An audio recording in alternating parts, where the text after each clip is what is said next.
calls my presence.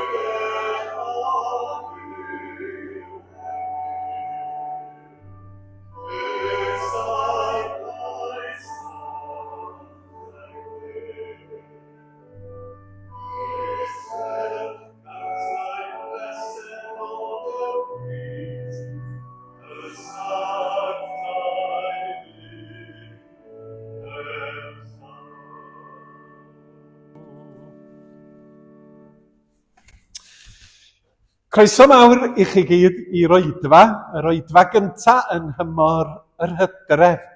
A braf eich gweld chi ar ôl 5 sul i ffwrdd.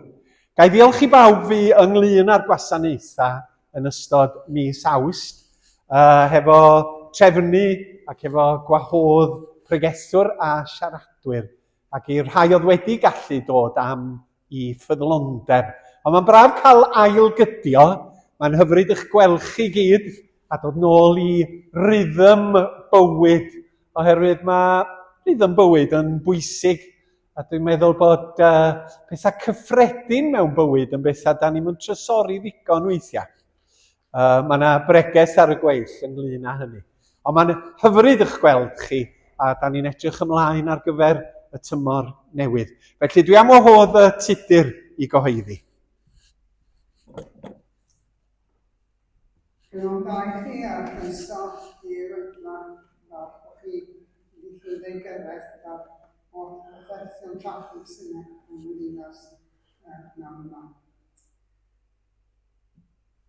Ga i groeso iawn yn ôl i blith ni ar ran pawb, braf iawn ar ôl 6 sul.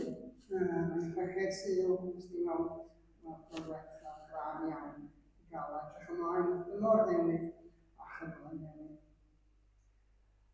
A dyma ni, mae'n wythnos brysur eto os oes nesaf yma gyda gwrgleddi noswaith yn y caffi yma'n hyn a Garsŵn. Ac mae'r cylch i nawdd yn yr awr 10, braf, yn i fwrdd ers mis oherwydd bod y caffi ddim ar agor ffennos yn ôl. A wedyn mae canolfan wlyb wrthi dy nawdd, dy merched mae'n rwyd yna, dy merched, a bydd tîm y gynesau Envis Joy, John ac Annie wrthi dy merched. Mae'n griw i nawr yna heddiw hefyd, Bethan, Arfon, Rachel, Envis a Mia. Dwi'n meddwl bod ni wedi cael llawer o graffaeth gyfer i lawr. A wedyn, symud ymlaen, wedyn i'r sul nesaf, naturiol byddwn ni'n cael cwmni, byddwn ni'n cael cwmni gilydd i fynd i Rebecca a Belinda, a mae'n siŵr sy'n dal yn bod tam hynny, ac y bus yn ei bod tu allan i Swneri tan 9 o'r gloch, ond mae'n geir yn mynd hefyd. Felly, dyna ni. Mae'r pawb i cael yn dadlau yn dwi'n siŵr a wedyn cymwcholwg a yn ymlaen yn o'r gwasanaeth. Diolch yn fawr i ti. Tudur un neu ddau o bethau chwenegol, ac yna mae Ifan am ddeud gair bach am waith elusen pwysig. Tynnu'ch sylw chi, fel y dwedodd tudur, bydd y bws yn codi pobl tu allan i'r Santes Fair, ac unrhyw un sydd am ddod mewn car, rhowch wybod i ni, a na ni drefnu dod i'ch nôl chi a dilyn y bus i fyny i Drebeca. Apel drwy Envis Harding a Marian Tramor. Os newch chi chwilota yn y cypyrdda'r drorian a gartref, i weld os oes ganddoch chi arian tramor, oherwydd mae cwn tywys y deillion yn cymryd arian tramor mwyn hyfforddi y cwn. Felly dewch â nhw i'r cwrdd ac yna mi allwn ni rhoi nhw i enfys. Un peth pwysig arall ydy bod oedfa comisiynu Gwilym Jeffs i waith Bangor ar y sil olaf o Fedi nes i gamgymeriad y bore yma, sef yr wythfed ar hugian yn y prynhawn. Ac mae Ebenezer yn ymuno gyda Angor i gefnogi Gwilym Jeffs wrth iddo fo ddatblygu y gwaith. Ac unwaith eto, pe tasa rhywun yn hoffi cael lift, mi fysa ni'n trefnu i'ch codi chi yma. Di'r amser ddim wedi bennu eto. Fydda ni'n gwybod yn y dyfodol agos. A fydd o'r brynhawn dydd Sul i fynd draw i'r cyfarfod comisiynu. Y siliau cynta'r mis, bwyd sych i enfys gobaith digartref ac ymgeiswyr lloches. A mae yna flwch glas yn y cyntedd ar y ffordd allan. Ifan. Dwi'n gwybod bod yna lot o eiseda yn geisio codi arian ar y bryd. Dwi'n sôn am stafell gwyrdd sydd wedi cael ei hael sefydlu yn y crwys. Mae hynny wedi bod fel gyda yn grant o 30,000 i'r crwys i ail yn y adeilad. Mae'r stafell gwyrdd o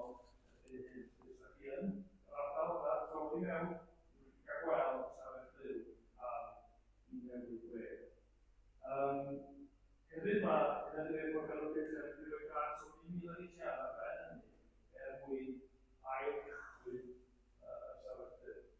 Ond mae'n ein arian wrth gwrs. Mae'n anodd iawn ydy yn y Senedd yn y sector yna i godi arian bellach yna lot o nhw yn methu gwneud. Ac yn bod yn ei bod. A felly, dyn ni yn ei fyny a peirioni i fforddio yn ystod ag artiau gan sefydliadau eraill. Dyma daflen, dyma ofiad yn cerdd ar bwrdd yma. A dyn ni ofyn yn dano i gyfraniad o byd ugian. A dyn ni'n gwneud hynny am rei, mynyddio yno, ond hefyd ydych chi ddim defnyddio ar gyfer o fel gyfraniad i ni os ydych chi dda yn siŵr o'r pen dda. Mae'r sefydlu yn ymwneud â phobl efo dibyniaeth o bob math a pob ffurfiau bwyd gampo yw unrhyw dibyniaeth a croeso i'w bobl yno. Mae'r sefydlu yn dda'r gwbl dibyniaeth yna a bydd helpu waith cychwyn i bywyd. Diolch yn fawr i ti fan am rannu yr newyddion diweddara am stafell fyw a cynnal a'r gwaith pwysig yma wrth i wasanaethau llywodraeth a chynghorau gael eu torri mor ddybrid ar hyn o bryd. Da ni'n gorfod ymateb yn cariad a'n heilioni. Gawn ni gydweddio. Dad Nefol, fe ddiolchwn i ti am gyfle i daddoli fel hyn. I ddod i sain y newyddion da, nid yn unig ar yn cyfer ni, ond ar gyfer trigolion y ddeiar a dynoliaeth yn ei chyfanrwydd. Yr angen dirfawr sydd yn y byd am gymod hefo ti, am gymod rhwng pobl a'i gilydd, ac am i bobl brofi tangnefedd a dedwyddwch yn eu calonnau hunan.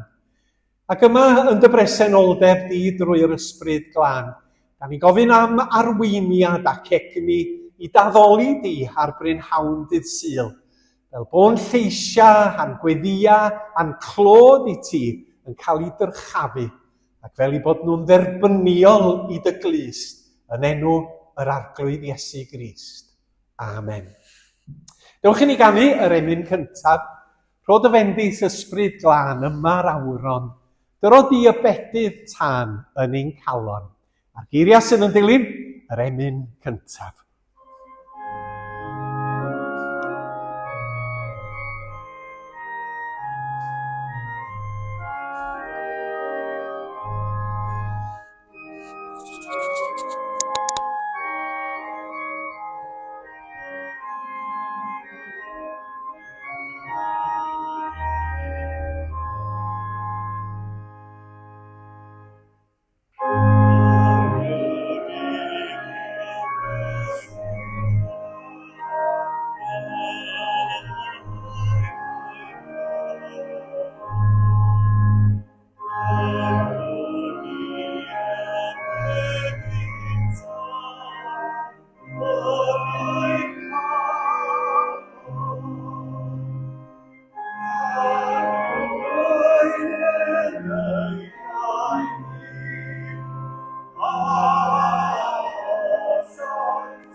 Gydaw'r darlleniad prynhawn o lythyr cyntaf Ioan, pennod 4, adnodau 7, 1 ar 20, a'r pennawd yw Cariad yw Duw.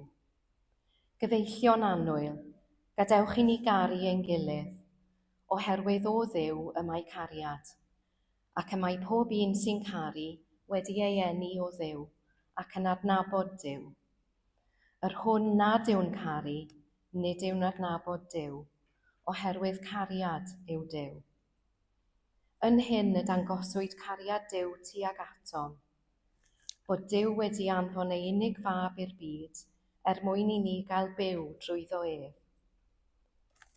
Yn hyn y mae cariad, nid ein bod ni'n caru Duw, ond ei fod ef wedi'n caru ni, ac anfon ei fab i fod yn foddion ein puredigaeth oddi wrth ein pechodau. Gyfeillion annwyl, os yw Duw wedi ein caru ni fel hyn, fe ddylem ninnau hefyd garu ein gilydd. Nid oes neb wedi gweld Duw erioed. Os ydym yn caru ein gilydd, y mae Duw yn aros ynom, ac mae ei gariad ef wedi ei berffeithio ynom ni.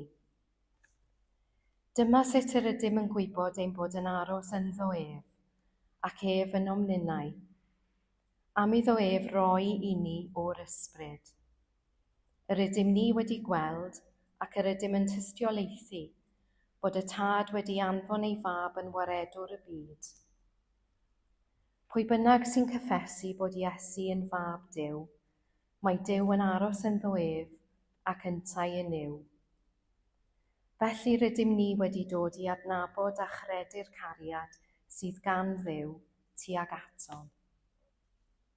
Cariad yw Duw, ac mae'r hwn sy'n aros mewn cariad yn aros yn yw, a Duw yn aros ynddo yntau. Yn hyn mae cariad wedi cael ei berffeithio ynom, bod gennym hyder yn iddo farn, oherwydd fel y mae ef, felly yr ydym ninnau hefyd yn y byd hwn. Nid oes ofn mewn cariad, ond y mae cariad perffaith yn bwrw allan ofn. Y mae ewnelo ofn a chosb, ac nid yw'r hwn sy'n ofni wedi ei berffeithio mewn cariad. Yr ydym ni'n caru, am iddo ef yn gyntaf ein caru ni. Os dywed rhywun rwy'n caru Duw, ac yntau'n casau ei frawd, mae'n gelwyddog, oherwydd ni all neb nad yw'n caru'r brawd mae wedi ei weld, garu Duw nad ydyw wedi ei weld. A dyma'r gorchymyn sydd gennym oddi wrtho ef, bod i'r hwn sy'n caru Duw, garu ei frawd hefyd. Ac yn nawr, dwi am ddarllen gweddi dros y cleifion. Hydweddion. Bendigedig fod y enw di o Dduw holl alluog, yr awr hon ac yn oes oesoedd. Ti yw ein digonedd a'n diogelwch. Ti yw ein llawenydd a'n gogoniant. Ti yw ein gobaith a'n cyfiawnder. Ac oedd law di y derbyniasom yr hyn oll sydd gennym. Rhoi ni ras i ymddiried yn ot, a rhoi ein hunain yn llwyr yn dy law, ac i gerdded wastad yn dy gwmni. A thrwy y morffwys felly arna ti, rhoi ni gyrraedd at y llawenydd a'r nerth sydd yno ti. Arglwydd, rwyt yn agos at bob un sy'n dygeisio y prynhawn hwn yn ein gweddi. Cyflwyno ni ti bawb sydd mewn angen am dy gwmni a'r gysur, y rhai sydd yng nghanol rhyfeloedd ac anghydfod, y rhai sy'n dioddau gormes ac anghyfiawnder, y rhai sydd mewn peryglon enbyd, arglwydd rhoeddynt obaith, y rhai sydd mewn galar a thristwch o golli anwyliaid, rhai sydd mewn poen, mewn afiechyd a llesgedd. Cofiwn yn arbennig heddiw am y rhai hynny y gwyddom amdanynt, sydd yn sâl ac yn fregus. Megan Griffiths, Wyn, Rhian, Mair, Sian a Meleri. Gweddiwn dros y rhai hynny sy'n isel eu hysbryd, yn dioddef o gyflyrau iechyd meddwl, yn enwedig ieuenctid. Cyflwynwn y rhai sy'n dioddef o anawsterau bwyta, fel anorecsia a bulimia. Bydd yn agos at y rhai hynny sy'n derbyn triniaethau ac sy'n disgwyl am lawdriniaeth. Arglwydd rhoeddynt ddiddanwch ac i'r rhai sy'n gofalu amdanynt. Gweddiwn dros rai sydd wedi colli gafel arna ti, rhai sydd wedi ei llethu gan bryderon ac ofnau, rhai y mae ei nerfau dan straen, pryder a thensiwn. Arglwydd roeddynt angnefedd. Clyw ein deisyfiadau ar ei rhan, a dysg iddyn nhw a ninnau, rhoi ein hymddiriedais yn llwyr yno ti, ein tad ni oll, yn enw Iesu Grist. Amen.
Diolch i Petra am y darlleniad ac am y weddi dros y byd a thros y cleifion. Fel ydych chi'n gwybod, da ni'n codi arian eleni at fudiad y Samariad. Mudiad arall sydd yn gwneud gwaith pwysig o fewn i'n cymunedau ni, efo rai hynny sydd mewn argyfwng. Ac mae o'n elusen arbennig o feddwl am yr hyn sydd yn digwydd o fewn i'n cymdeithas ni. Pobl yn ddigalon, pobl yn colli gobaith. Bod yna lais a chlistiau wrando ar eu pryderon nhw o fewn galwad ffôn. Mae ganddo ni y griw o wirfoddolwyr sydd yn trefnu digwyddiadau yn ystod y flwyddyn ar gyfer yr elusen. A da ni'n chwilio am rai eraill i ymuno efo'r criw. Da ni'n cyfarfod pnawn dydd Mawrth dros ffordd yn y fan yma, mwyn trefnu pethau, a mwya'm byd ohona ni sydd yna, lle yn byd o waith ydi o ar gyfer pob unigolyn. Felly, os oes ganddoch chi ddiddordeb i gynorthwyo, rhowch wybod i mi ar ddiwedd yr oedfa. Dewch i ni ganu yr emyn nesaf. Trwy ffydd y gwelaf Iesu'n dod, nid ar gymylau'r nef, ond yn rhealon diar daeth, lle mae anwyliau def. Emyn 286.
Wrth i ni ddod at yn gilydd y prynhawn yma at fwrdd y cymyn, mae'n addas yn bod ni yn meddwl ac yn myfrio ar gariad rhyfeddol Duw tuag ata ni.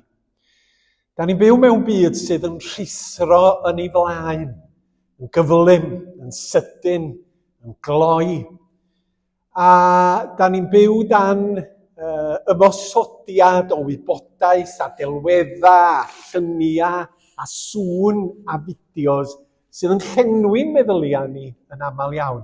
Heb sôn am gyfrifoldebau a phryderon a gofidia, wrth edrych ar y newyddion, wrth edrych ar y rhyfeloedd sydd yn digwydd, wrth feddwl am y sefyllfa wleidyddol ansicr sydd o'n cwmpas ni. Da ni angen ymdawelu, a hynny ym mhresenoldeb yr arglwydd, a chadarnhau y ffaith yn gyson mae Duw cariad yw. A fod yr efengil Gristnogol ac o ganlyniad yn bywyda ni yn seiliedig nid ar yr hyn sydd yn gyfnewidiol ac yn ddychryn yn y byd, ond ar Dduw sydd yn gariad. Ac wrth i ni baratoi yn hunan i gymuno, dwi'n awyddus yn bod ni'n treulio chydig o amser yn gwneud hynny. Mae'n braf gallu ymdawelu. Mae'n braf nid cael yn torri ffwrdd, ond bod ni'n rhoi popeth sydd yn digwydd yn y byd ynghyd destun Duw ei hun. I gariad, i newyddion da, ac arwyddocad hynny i ni. Dwi'n hoff iawn o'r gerdd Eifionydd gan R. Williams Parry. A hynny'n rhannol oherwydd cysylltiadau teuluol a'r ardal. Mi oedd yn had yn hanu o'r ardal honno. A dwi'n cofio yn had yn tywys pan oedd yr Eisteddfod yn Rhicieth, taith o amgylch Bro Eifionydd. Pan anwyd yn had, mi oedd y teulu yn byw yn y Rhyl, wrth ymyl y Marine Lake, y ffair fawr o ddim yn bell o lan y môr. Ond mi ath nain, Elizabeth, draw adra i enni y plant yn had yn un o 3 o blant, yr hynna o 3. Ac felly dyma nain yn mynd draw i Tyddyn Gwyn Llan y Stumdwy, lle oedd taid a nain yn byw. Oedd yn haid, nes i rioed gwrdd â taid, yn gweithio fel saer, ddydwn ni, i stad Gwynfryn yn yr ardal honno.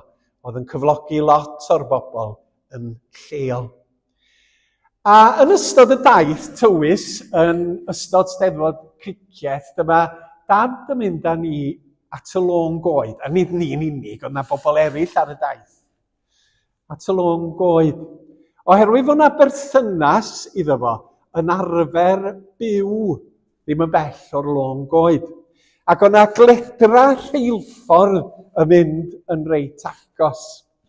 A'r stori oedd gyn dad oedd fod tren yn mynd ar hyd y cledra tuag at Afon Wen un diwrnod. A mi o'na fachyn ar flaen y tren yn siglo nôl ac ymlaen, ac ymlaen, ac yn ôl. A mi oedd gan yn perthynas ni gyd efaid. A oedd y ci am ryw reswm ar y cledra. A be ddigwyddodd oedd bod y tren wedi mynd ac wedi wrth i'r bachyn ma siglo. Dyma fo'n taro'r ci a taflu'r ci dros y tŷ oedd wrth ymyl. Ac wrth i dad ddeud y stori, mi oedd na chwerthin mawr. A ryw straeon felly oedd gan yn had am y teulu a'r cysylltiadau. Ond oeddech chi'n teimlo bod yn cael rhyw fath o ddedwyddwch wrth fynd yn ôl i Fro Eifionydd, yn cael llawenydd o fynd yn ôl i wreiddiau, i fod o rwsyd yn mynd adra eto i ardal Eifionydd. Ac felly mae'r gerdd efo ryw naws arbennig ynddi hi, o dawelwch, o feddwl bod yng nghydeidia fi wedi bod yn byw yn yr ardal. Na i ddarllen y 4 pennill i chi. Da chi'n gwybod y llinell agoriadol. O olwg hagrwch cynnydd ar wyneb trist y gwaith, mae bro rhwng môr a mynydd, heb arni staen a chraith. Ond lle by'r arad ar y ffridd yn rhwygo'r gwanwyn per o'r pridd. Draw o ymryson ynfyd chwerwr newyddfyd blin, mae yno flas y cynfyd yn aros fel hen win. Hen yw murmur llawer man sydd rhwng dwy afon yn Rhoslan. A llonydd gorffenedig yw llonydd y lôn goed, o fwaith o plethedig i'r glaslawr dan fy nhroed. I lan na thref nid arwain ddim, ond hynny nid yw ofi ddim. O mwyn yw cyrraedd canol y tawel gwmwd hwn, ond dyffryn diwydiannol y dull y byd a hwn, a rhodio'i heddwch wrthyf hun, neu gydag enaid hoff cytun. Mae yna rhyw dawelwch yn does, yn perthyn i'r drych feddylia sydd yn cael ei rhannu hefo ni yn y gerdd ynde. Ac os da chi'n gyfarwydd ar lôn goed, dydy ddim yn arwain un yma mewn gwirionedd. Fallai bod ti fod wedi, ond tydi ddim, ond mae yn rodfa yn y wlad, hefo plethwaith o goed, fel oedd y bardd yn dweud, yn fwa dros y person sydd yn cerdded. A mi oedd yn had yn profi y tawelwch hwnnw. Yr hen fro, yr hen ardal, ei gartref yn llawn ystymdwy. Yn y Beibl, mae Duw yn cael ei gyffelybu i gartref i ni. Yn cartref ni ydy mynwes Duw. A cartref pob person i fod ydy mynwes Duw. Lle da chi'n profi diogelwch, lle da chi'n profi maeth, lle da chi'n profi llonyddwch a thangnefedd o rithyr a chrylondeb y byd yn aml a siom y byd da ni yn byw ynddo fo. Ein cartref ni ydy mynwes Duw. Da chi'n cofio'r mab a'r bradlon? Bita cipa i'r moch. Ac yn ei galon, mi oedd am fynd adra i dŷ ei dad, i fod hefo ei deulu, i fod yn ddiogel, i fod yn y fan lle y bwriadwyd iddo fod cyn iddo fo fynd ar grwydr yn ffôl. A mae yr adnodau ddarllenodd Petra o cynta Corinthiaid, y 4 bennod, mor gyfoethog ac mor arwyddocâl, yn cnesu'n calonnau i sylweddoli pa mor aruthrol ydy arwyddocâd yr Efengyl Gristnogol. Oherwydd i fod o'n cynnig rhywbeth cwbl unigryw i bobl. Dewch i mi ddarllen rhai o'r adnodau eto. Yn hyn y danswyd cariad Duw tuag atom, bod Duw wedi anfon ei unig fab i'r byd, mwyn i ni gael byw trwyddo ef. Yn hyn y mae cariad, nid ein bod ni'n caru Duw, ond ei fod ef wedi ein caru ni, ac wedi anfon ei fab i fod yn aberth cymod dros ein pechodau. Gyfeillion annwyl, os yw Duw wedi ein caru ni fel hyn, fe ddylem ninnau hefyd garu ein gilydd. Nid oes neb wedi gweld Duw erioed. Os ydym yn caru ein gilydd, y mae Duw yn aros ynom ac y mae gariad ef wedi ei berffeithio ynom ni. Dyma ran fawr o neges yr Efengyl Gristnogol ynde. Mae Duw, cariad Duw, yr adnod yma yn ymddangos yn y bennod. Mae rhan cynhenid o'r natur Duw ydy cariad.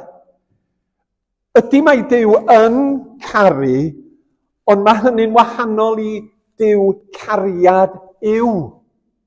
Mae yna elfen ymhersonoliaeth a natur Duw, a chariad ydy yr elfen honno. Ac felly, pam da ni'n addoli Duw, da ni'n addoli Duw sydd yn gariad. Ac mae i hynny arwyddocâd mawr yn yr arglwydd Iesu Grist.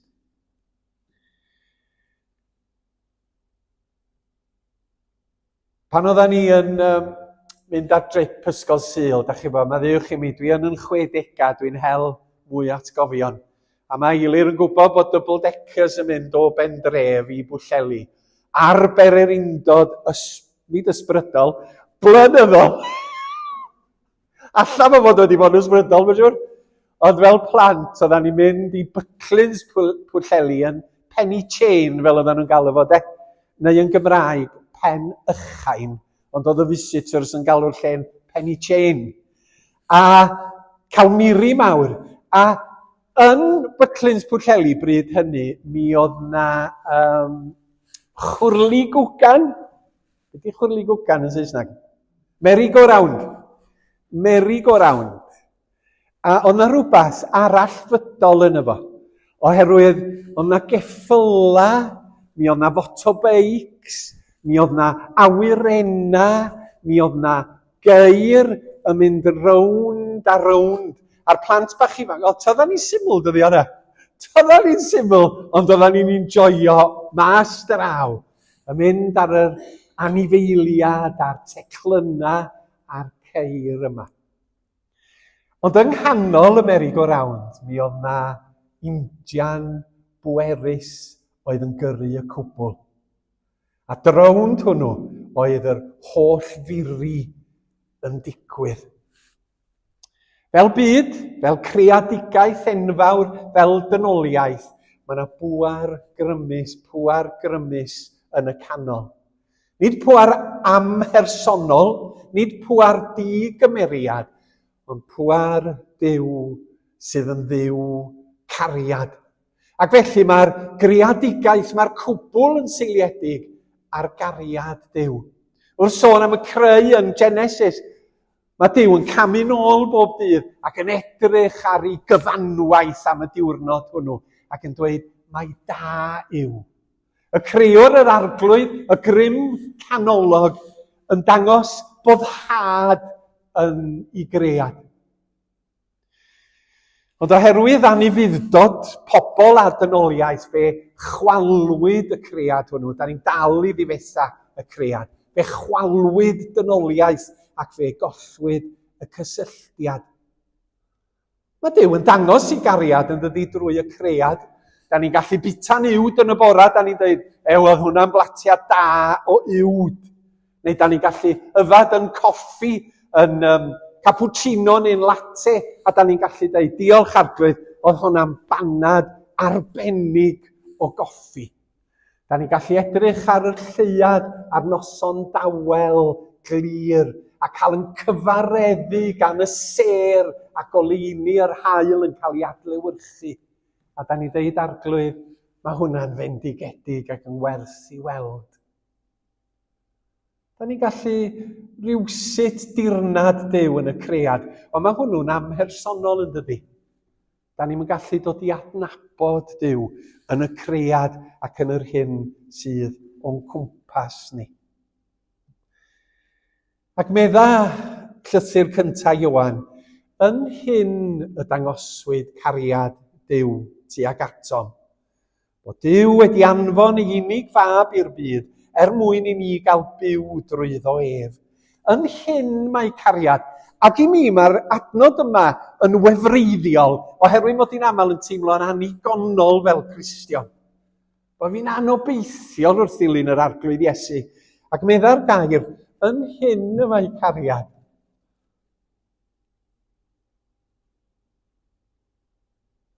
Nid ein bod ni'n caru Duw, ond ei fod ef wedi ein caru ni ac wedi anfon ei fab i fod yn aberth cymod dros ein pechodau. A mae'n fendigedig oherwydd y prawf sgynnoch chi a fi heddiw yma fod Duw yn caru ni, ydy nid yr hyn sydd yn digwydd i ni, nid ein tristwch, nid ein llawenydd, nid y bendithion da ni'n gael gan Dduw, ond oherwydd yn bod ni'n gwybod fod Iesu Grist wedi dod i'r byd yma yn llawn gras a gogoniant, mwyn yn tynnu ni, mwyn pontio'r bwlch rhyngon ni a Duw drwy y groes a'r atgyfodiad. Y prawf terfynol sydd ganddo ni fod Duw yn gariad am bod ni yn caru Duw ydy Iesu Grist. Duw cariad yw. A thrwy hynny heddiw, wrth i ni roi'n ffydd yn Iesu, da ni'n gwybod bod Duw yn dduw cariad. Gwych ynddo, mae'n adnod ysgytwol i ni mewn gwirionedd. Mae'n wefreiddiol yn hyn y mae cariad. Nid ein bod ni... Da chi bod, da ni'n teimlo'n anigonol. Da ni'n teimlo bod ni ddim digon da. Da ni'n teimlo da ni ddim yn caru Duw cystal a fysa ni'n hoffi gwneud. Hei. Efengil gras ydy efengil Iesu Grist. Mae Duw yn gwybod hynny. Ac nid yn hynny mae cariad, ond yn hyn mae cariad. Bod Duw yn y lle cyntaf wedi ein caru ni drwy anfon yr arglwydd Iesu yn aberth dros ein pechodau.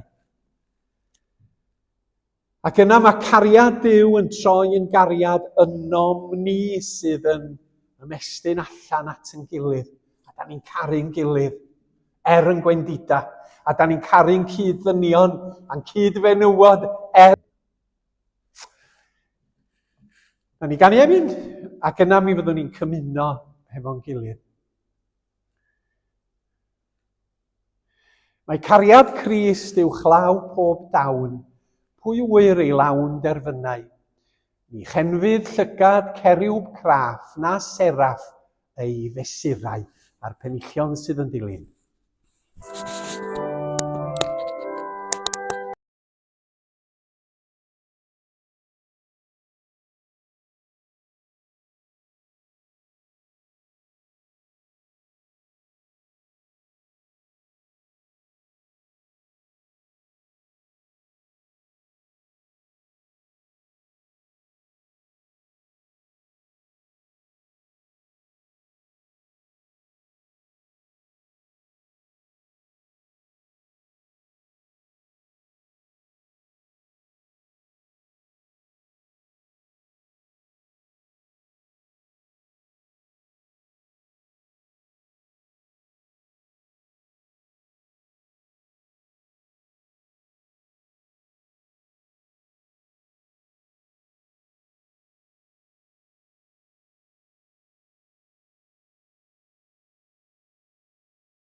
Sul cyntaf y mis, a'r cymyn cyntaf yn ystod tymor newydd. A da ni gwahodd pawb sydd yn caru yr arglwydd Iesu Grist i ymuno gyda ni wrth ei fwrdd. A tynnu sylw at yr rhai hynny sydd wedi bod yn anhwylus yn ystod yr wythnosau sydd wedi mynd heibio. Da ni'n meddwl am y bobl ganlynol. Mair Evans, Maes Glas, Dinas Powys. Megan Griffiths fu yn ysbyty Llandochau, a dwi'n credu bod ti'n parhau yn ysbyty Llandochai. Welis i yn yr ysbyty wythnos dwytha. Da ni yn meddwl am Rhian Rydych. Dwi ddim wedi cael cyfle i gweld ti yr wythnos dwytha, mi fyddai'n mynd yr wythnos nesaf. Delor a Tom Wedlick. Da ni'n meddwl am Wyn Davies sydd yn gwanhau ar hyn o bryd. A da ni falch o weld Jean hefo ni a Hitha hefyd wedi cael codwm. Ga'i channog chi weddio dros y rhai hynny sydd yn glaf ac yn gaeth i'w cartref ac i gartrefi gofal. A os cewch chi gyfle, ac os ydy'r amgylchiadau yn caniatáu, codwch y ffôn i gael sgwrs gyda nhw. Gawn ni gydweddio.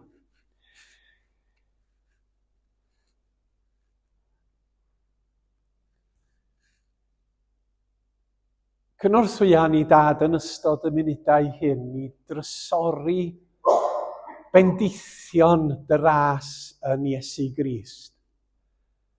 Ac i beidio ac ildio i lais y sarf pan mae o'n sibrwd wrtha ni, bod na bethau gwell hebo ti, bod na drysorau mwy yn y byd materol hwn. Ond i sylweddoli eto o'r newydd, bod yr hyn a gawn yn roddion gen i ti drwy'r arglwydd Iesu, yn ryfeddod di-ddarfod ac yn ryfeddodau tragwyddol. Cynorthwya ni drwy fendith yr ysbryd glân i ddathlu dy gariad anorchfygol yn Iesu Grist. Dy fod ti'n caru dynoliaeth gymaint yr rhwygo, yr anghyfiawnder, y trais, y rhyfela, y dioddefaint arglwydd. Caru ni gymaint fel dy fod ti wedi anfon Iesu Grist i'r byd yn cymodi ni, i farw dros bechoda'r byd ar groesbren Calfaria, oherwydd dy fod ti am yn cael ni yn gyfeillion ac yn ddilynwyr i ti. Gad i ni brofi yn ystod y munudau hyn dy gariad, yn llenwi yn calonnau ac yn hysgogi ninnau hefyd i fod yn bobl sydd yn adlewyrchu a byw dy gariad di gyda phawb arall yr ydyn ni yn ymwneud â hwy. Gyda theulu, gyda ffrindiau, gyda chymdogion, gyda phobl ddiarth, a'i bod hwy yn gallu gweld trwy yn tystiolaeth ni y cariad hwnnw sydd yn dod o dy fynwes di dy hun.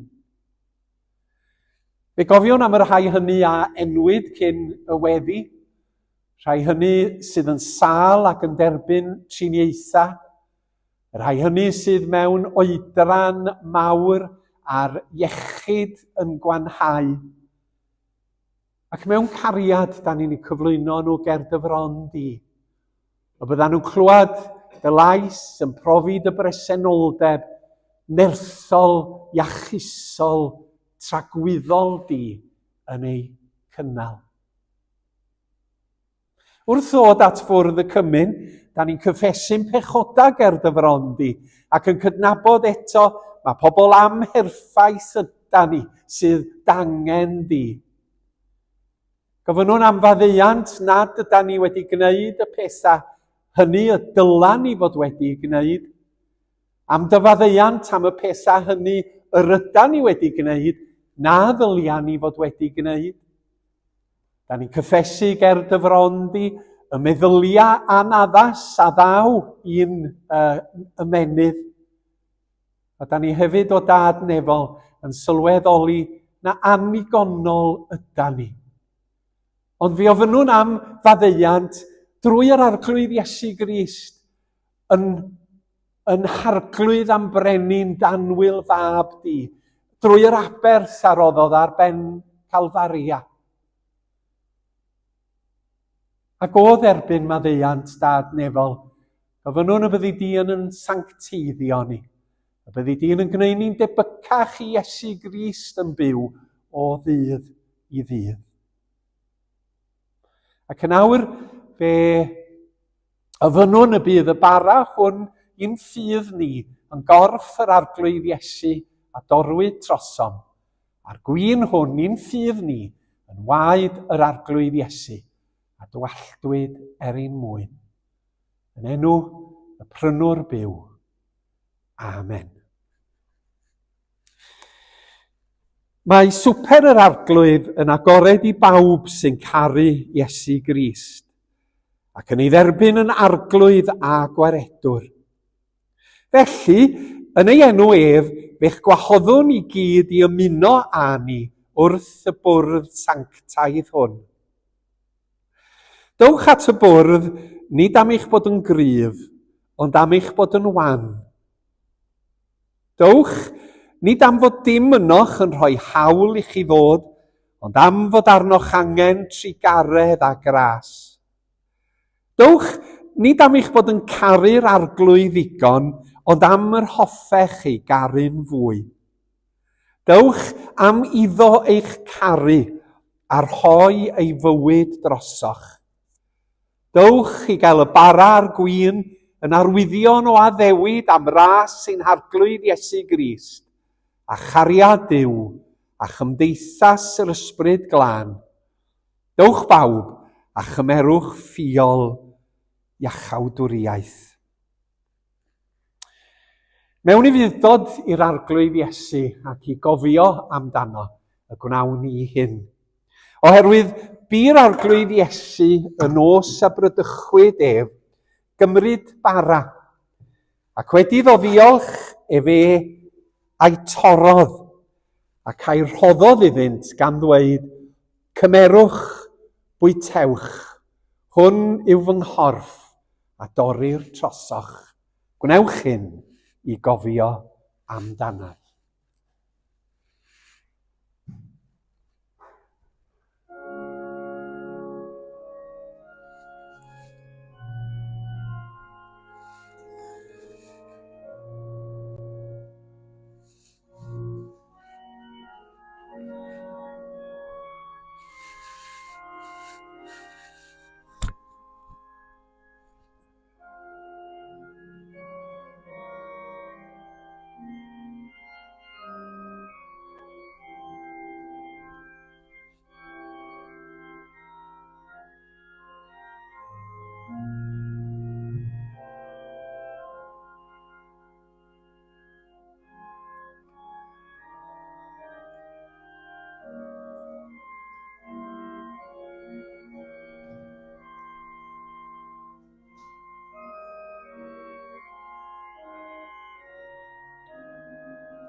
Y bara hwn yw corff Crist a dorwyd trosoch.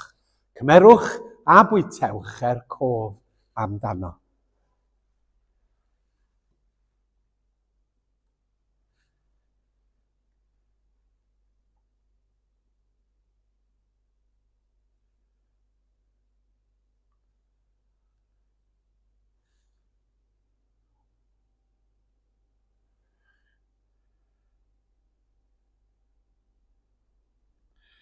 Yr un modd fe gymerodd y cwpan ar ôl swper, gan ddweud y cwpan hwn yw'r cyfamod newydd yn fy ngwaed i. Gwnewch hyn bob tro yr yfwch ef cof amdano.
Y cwpan hwn yw'r cyfamod newydd yng ngwaed Crist.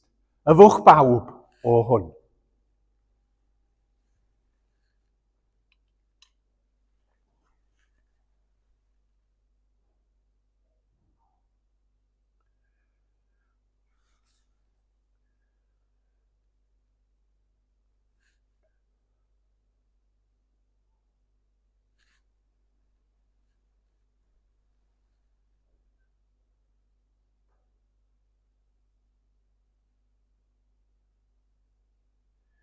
Fe ganwn ar yn heistedd yr emyn olaf heddiw'r ffynon a gorwyd, disglair fel y grisial clir, a'r geiriau sydd yn weddill.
Diolch am eich cwmni, a diolch i bawb sydd wedi cyfrannu at y gwasanaeth Betra, a Tudur a Sandra wrth yr organ.